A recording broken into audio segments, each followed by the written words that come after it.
अस्सलामुअलैकुम नाज़रीन किराम। आज की इस वीडियो में मैं आपके सामने आयतल कुर्सी को पढ़ने के फ़वाइद और फ़ज़ाइल ज़िक्र करूँगा और मैं ये उम्मीद करता हूँ कि जब आप इन फ़वाइद और फ़ज़ाइल को जान लेंगे तो आप भी ये ज़रूर कोशिश करेंगे कि आप भी आयतल कुर्सी को पढ़ने का मामूल बना लें, क्योंकि इसके फ़वाइद और फ़ज़ाइल हैरान कुन हैं। तो आइए जानते हैं कि आयतल कुर्सी पढ़ने से इंसान को क्या कुछ फ़ायदे हासिल होते हैं।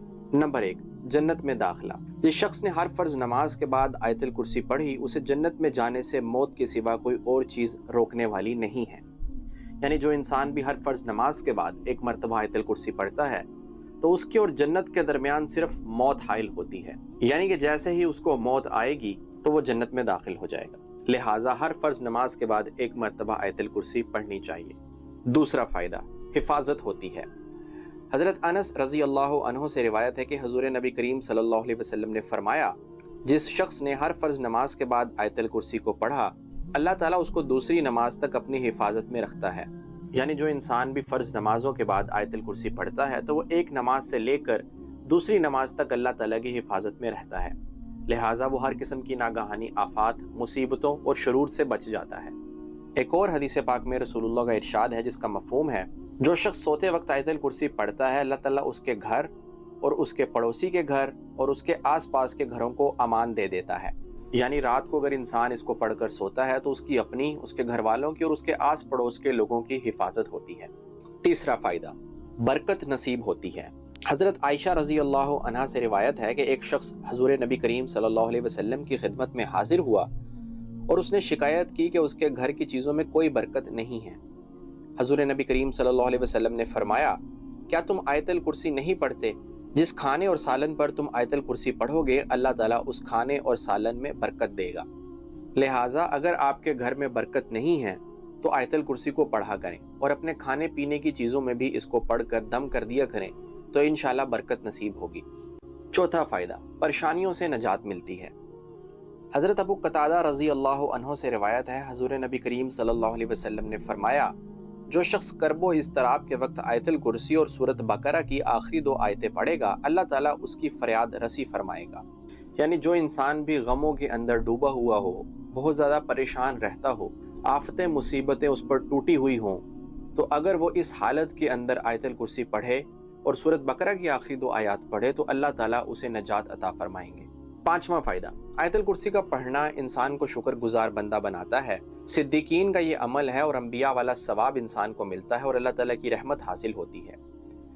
हज़रत अब्दुल्ला बिन अब्बास रज़ी अल्लाह अन्हुमा से रिवायत है कि हुज़ूर नबी करीम सल्लल्लाहु अलैहि वसल्लम ने फरमाया, जो शख्स हर फर्ज नमाज के बाद आयतल कुर्सी पढ़ता है उसे अल्लाह ताला शुक्रगुजार बंदे का दिल, सिद्दीकीन वाला अमल और अंबिया का सवाब अता फरमाते हैं और उसके ऊपर अपना दस्ते रहमत फैला देते हैं और वो इंतकाल करते ही जन्नत में दाखिल हो जाता है।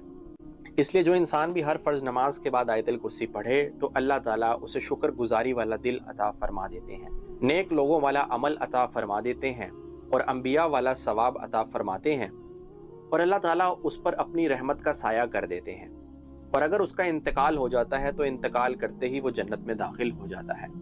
छठा फायदा, आयतल कुर्सी पढ़ने वाले को मुसलसल जिक्र का सवाब मिलता रहता है।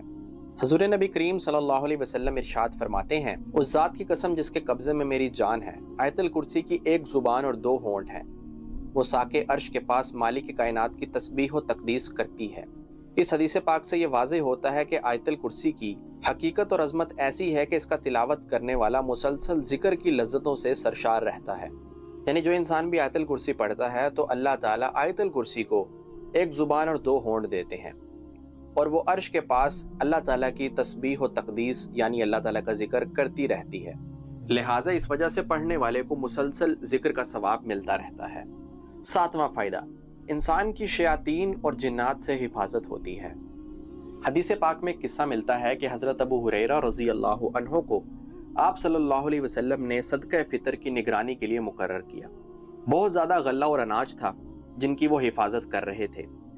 एक रात उनके पास एक शख्स आया और गले में से कुछ चुराने लगा। जब वो चुरा रहा था तो हज़रत अबू हुरैरा रज़ी अल्लाह अन्हु ने उस शख्स को पकड़ लिया और हज़रत अबू हुरैरा रज़ी अल्लाह अन्हु ने फरमाया कि मैं तुझे हजूर सल्लल्लाहु अलैहि वसल्लम की खिदमत में पेश करूंगा क्योंकि तुम चोरी कर रहे हो। उस शख्स ने कहा कि मैं बहुत मजबूर हूँ, लाचार हूँ, मेरे बाल बच्चे हैं, मैं बड़ा ज़रूरतमंद हूँ, लिहाजा मुझे छोड़ दो। حضرت ابو ہریرہ رضی اللہ عنہ نے اس پر ترس کھایا اور اس کو چھوڑ دیا۔ آپ صلی اللہ علیہ وسلم نے حضرت ابو ہریرہ سے پوچھا کہ اس شخص کا کیا ماجرا تھا جو رات آیا تھا۔ حضرت ابو ہریرہ نے عرض کیا، یا رسول اللہ، وہ چوری کر رہا تھا لیکن میں نے اس کو چھوڑ دیا کیونکہ مجھے اس پہ ترس آ گیا۔ آپ صلی اللہ علیہ وسلم نے فرمایا، وہ دوبارہ آئے گا۔ تو حضرت ابو ہریرہ رضی اللہ عنہ کو یہ یقین ہو گیا کہ وہ شخص دوبارہ آئے گا، اور اگلی رات ایسا ہی ہوا۔ وہ شخص دوبارہ آیا اور غلہ اور اناج کو چرانے لگا۔ حضرت ابو ہریرہ رضی اللہ عنہ نے اسے پھر سے پکڑ لیا۔ اس نے پھر یہی کہا کہ میں بہت ضرورت مند ہوں، میں بہت پریشان ہوں، میرے بال بچے ہیں، لہٰذا مجھے چھوڑ دو۔ حضرت ابو ہریرہ رضی اللہ عنہ کو اس پر دوبارہ ترس آ گیا اور انہوں نے اسے دوبارہ چھوڑ دیا۔ پھر جب حضرت ابو ہریرہ صبح کے وقت حضور نبی کریم صلی اللہ علیہ وسلم کی خدمت میں حاضر ہوئے تو آپ صلی اللہ علیہ وسلم نے پھر پوچھا، رات اس شخص نے کیا کیا؟ تو حضرت ابو ہریرہ نے عرض کیا، یا رسول اللہ، اس نے اہل و عیال اور شدید احتیاج کی شکایت کی، پھر مجھے اس پر ترس آ گیا اور میں نے اس کو چھوڑ دیا۔ حضور نبی کریم صلی اللہ علیہ وسلم نے فرمایا، سنو، اس نے تم سے غلط کہا ہے، پھر وہ جلد ہی دوبارہ آئے گا۔ حضرت ابو ہریرہ فرماتے ہیں، مجھے پھر سے یقین ہو گیا کہ وہ شخص تیسری مرتبہ بھی آئے گا، اور اسی طرح ہوا۔ رات کو وہ شخص دوبارہ آیا اور کچھ غلے اناج میں سے چرانے لگا۔ حضرت ابو ہریرہ نے پھر اسے پکڑ لیا۔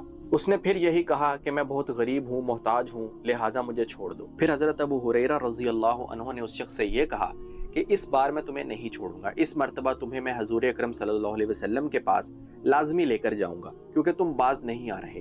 اس شخص نے کہا کہ اگر میں تمہیں ایک فائدے کی بات بتاؤں تو کیا تم مجھے چھوڑ دو گے؟ حضرت ابو ہریرہ علم کی بہت جستجو رکھتے تھے، لہٰذا انہوں نے کہا کہ ہاں، مجھے بتاؤ وہ کون سی فائدے کی بات ہے۔ اس شخص نے کہا، میں تمہیں چند کلمے بتا دیتا ہوں جس کے ذریعے آپ کو اللہ تعالیٰ فائدہ پہنچائے گا۔ جب بھی آپ سونے کے لیے اپنے بستر پر جائیں تو آیت الکرسی پڑھ لیا کریں۔ ایسا کریں گے تو اللہ تعالیٰ کی طرف سے مستقل آپ کے اوپر ایک محافظ رہے گا اور شیطان آپ کے قریب نہیں آئے گا، اور اسی حال میں آپ کی صبح ہوگی۔ حضرت ابو ہریرہ فرماتے ہیں، جب اس نے مجھے یہ فائدے کی بات بتائی تو میں نے اس کو چھوڑ دیا۔ صبح حضور نبی کریم صلی اللہ علیہ وسلم کی خدمت میں حاضر ہوئے اور عرض کیا، یا رسول اللہ، رات اس نے مجھے یہ فائدے کی بات بتائی ہے، لہٰذا میں نے اسے اس وجہ سے چھوڑ دیا۔ پھر حضرت ابو ہریرہ نے آیت الکرسی کی وہ فضیلت ذکر کی جو اس شخص نے بتائی تھی۔ آپ صلی اللہ علیہ وسلم نے فرمایا، سنو، اس نے تم سے سچ کہا، یعنی آیت الکرسی پڑھنے پر واقعی ایسا ہوتا ہے کہ رات کے وقت اللہ تعالیٰ ایک نگہبان تمہارے اوپر مقرر کر دیتے ہیں جو تمہاری حفاظت کرتا ہے اور شیطان تمہارے قریب نہیں آتا۔ اس نے یہ فضیلت کے بارے میں تو سچ کہا، لیکن وہ شخص تھا بہت بڑا جھوٹا۔ پھر آپ صلی اللہ علیہ وسلم نے فرمایا، ابو ہریرہ، 3 راتوں سے جس سے تم ہم کلام ہو رہے ہو تم جانتے بھی ہو کہ وہ کون ہے؟ حضرت ابو ہریرہ فرماتے ہیں کہ میں نے عرض کیا، یا رسول اللہ، میں نہیں جانتا۔ حضور نبی کریم صلی اللہ علیہ وسلم نے فرمایا، وہ شیطان تھا، لیکن تیسری رات کو اس نے آیت الکرسی کی جو فضیلت بیان کی وہ سچ کہی۔ تو یہ ہے آیت الکرسی کو پڑھنے کے 7 فضائل اور فوائد۔ ہر فرض نماز کے بعد اس کو 1 مرتبہ پڑھا کریں اور رات کو سونے سے پہلے بھی 1 مرتبہ پڑھ لیا کریں۔ تو یہ امید کی جا سکتی ہے کہ اس کے بہترین فضائل اور فوائد آپ کو حاصل ہو سکتے ہیں۔